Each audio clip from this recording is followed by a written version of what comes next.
नमस्कार मित्रों, सभी का स्वागत है आपके अपने चैनल स्वरान एकेडमी क्लासेस पर। यहाँ हम बात करेंगे यूपी स्कॉलरशिप सत्र 2024 और 25 के लिए। जिनकी 24 और 25 सत्र में स्कॉलरशिप आनी है उनके लिए कुछ नियमों में बदलाव है, उस पर बात करेंगे। क्योंकि छात्रवृत्ति के लिए बायोमेट्रिक उपस्थिति अनिवार्य कर दी गई और अब ये जब बायोमेट्रिक उपस्थिति अनिवार्य हो जाएगी तो इसमें एक कट ऑफ रहता है। आप सभी लोग जानते हैं कि 75% की जो है उपस्थिति अनिवार्य हो जाती है।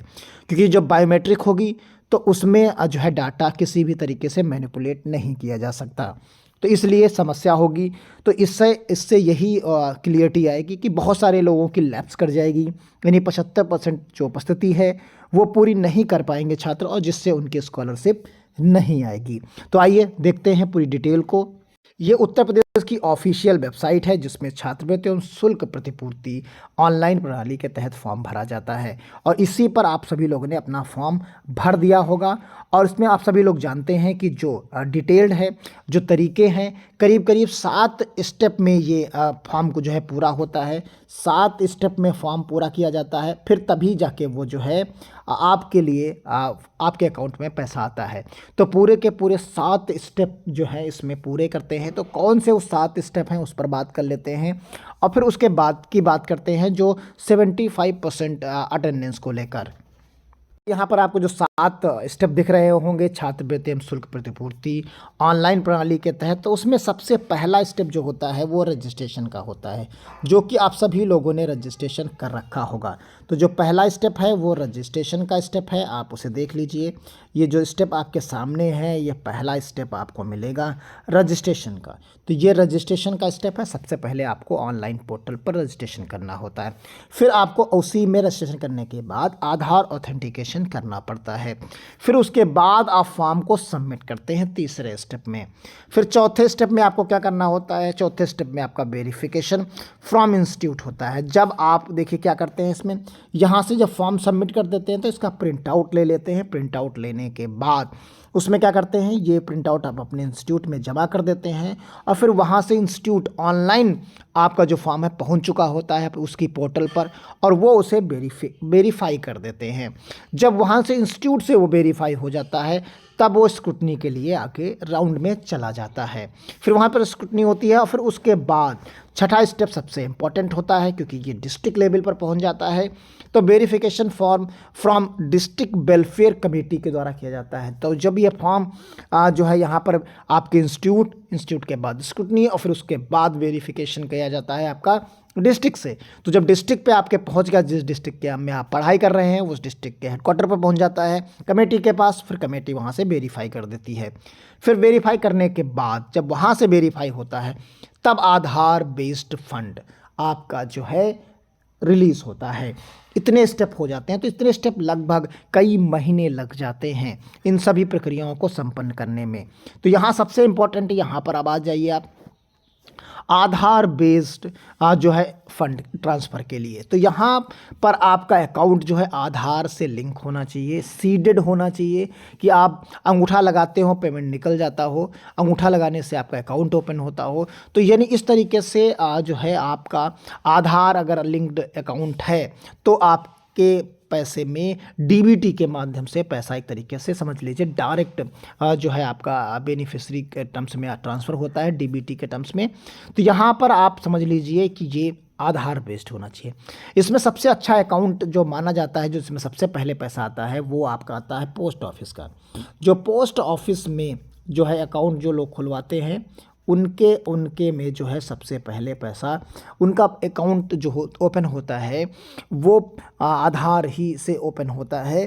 तो डायरेक्टली आधार से ओपन होता है तो वो परफेक्टली ओपन हो जाता है। वहाँ पर आपको केवाईसी ई केवाईसी किस तरीके की सुविधाएं समस्याओं से जूझना नहीं पड़ता है। क्लियर, ये चीज़ें आपने यहाँ पर समझ ली।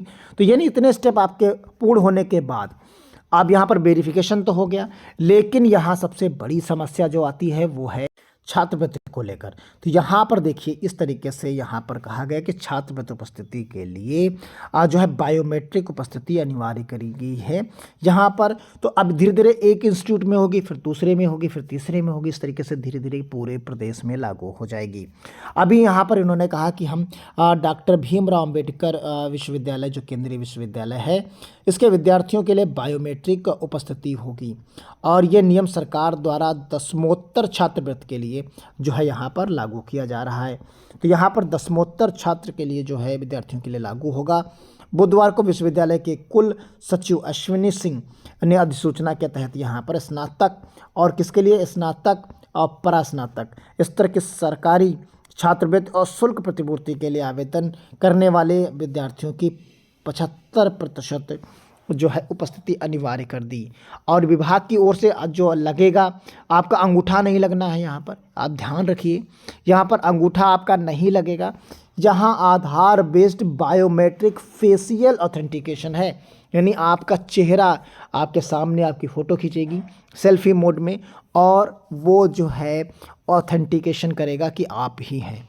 तो यानी आपका, जैसे आप एक तरीके से उदाहरण हम दे दें आपको, जियो, आप जियो का सिम लेते होंगे, जियो का जो सिम लेते हैं आप, तो आपसे वो जो डीलर होता है वो क्या कहता है कि आप पलक झपकाइए। पलक झपकाने से आपका क्या होता है कि वो ऑथेंटिकेशन करता है कि आधार जो आपने लगाया है वो आपका ही है। तो जो फेस आपका जो आधार पर लगा है, वह फ़ोटो लगा है, उससे वो मैच करता है।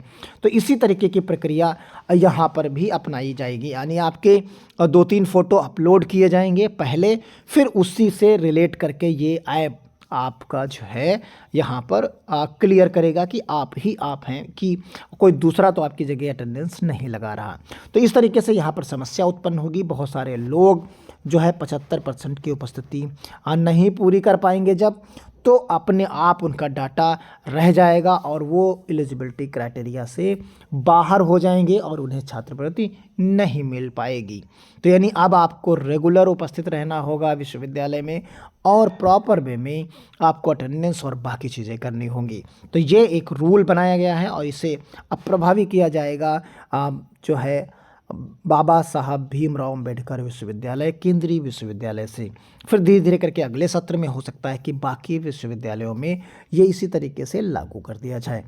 तो उम्मीद करते हैं कुछ जगहों पर है बायोमेट्रिक है, कुछ जगहों पर, लेकिन कुछ जगहों पर अभी मैक्सिमम जगह पर आपको बायोमेट्रिक फेशियल ऑथेंटिकेशन नहीं है। अंगूठा लगने की तो जानकारियाँ मिलती हैं, लेकिन फेशियल ऑथेंटिकेशन की जानकारी नहीं मिलती। दोनों में अंतर है, हमने दोनों का अंतर आपको एक्सप्रेस किया है। तो मिलते हैं अगली अपडेट के साथ, तब तक के लिए धन्यवाद। आपको कैसा नियम लगा ज़रूर कमेंट बॉक्स में बताइएगा। धन्यवाद। जय हिंद, जय भारत।